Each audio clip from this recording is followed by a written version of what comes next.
représenter Mme Mariam Sow, qui est empêchée. Donc, nous, au niveau de ENDA, donc, l'atelier de l'Académie nationale des sciences, donc je vois que c'est une très belle opportunité pour permettre aujourd'hui de faire le brassage entre les sciences et les connaissances endogènes.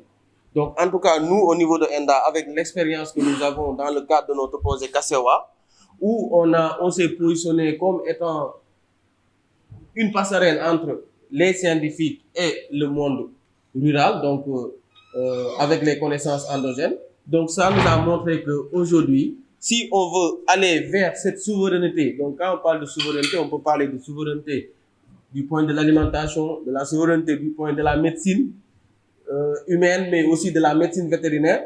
Donc, je me dis qu'il y a eu un travail qui doit se faire entre les scientifiques et les gens qui détiennent les connaissances endogènes. D'autant plus que tout à l'heure, le professeur Fall a parlé d'un sirop de Guéra sénégalensis qui était disponible, mais jusqu'à présent, il n'y a pas d'autorisation de mise sur le marché pour la commercialisation. Pendant ce temps-là, nous importons des sirops qui nous viennent d'ailleurs. Il y a des sirops eucalyptol, je ne sais pas quel laboratoire l'a fait, mais c'est à base, je pense, de feuilles d'eucalyptus. Et pourquoi pas prendre des sirops à base de Guéra sénégalensis. Et je me dis que Guéra sénégalensis, aujourd'hui, ce n'est même pas une plante qu'on peut dire que voilà, on va produire. C'est une plante qui pousse à l'état naturel. Et ces plantes-là ne sont pas valorisées. Tant pour la médecine, on peut dire humaine, mais aussi quand on parle du côté de l'agriculture aussi, la plupart des plantes que nous utilisons dans le cadre de la production, de la formulation des biopesticides, c'est des plantes qui sont à l'état naturel et parfois même c'est des plantes qui nous gênent. Par exemple, on prend le cas du Nîmes par exemple.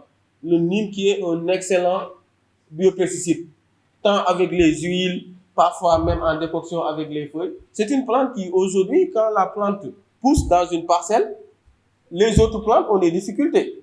J'en ai la preuve au niveau de notre département BV, à côté du bâtiment de géologie, où on a mis du gazon. À côté des Nîmes, ça ne pousse pas. Donc aujourd'hui, je me dis que pourquoi pas ne pas aller dans, par exemple, je peux dire même un consortium, où par exemple l'Académie des sciences va impulser par exemple des acteurs qui vont peut-être proposer à nos autorités par exemple un projet pour une souveraineté pharmaceutique, donc en se basant sur les plantes qu'on a au niveau local, la souveraineté agricole aussi avec des dynamiques comme la DTS, avec ENDA pour les biopesticides, tout en mettant de côté les autres opportunités, mais aussi du point de vue de la médecine vétérinaire aussi, avec des plantes ou bien même d'autres aliments qu'on peut valoriser pour qu'au moins, quand nous alimentons nos poulets, qu'on les alimente avec des produits tout à fait naturels, et quand les poulets vont mettre le déjection,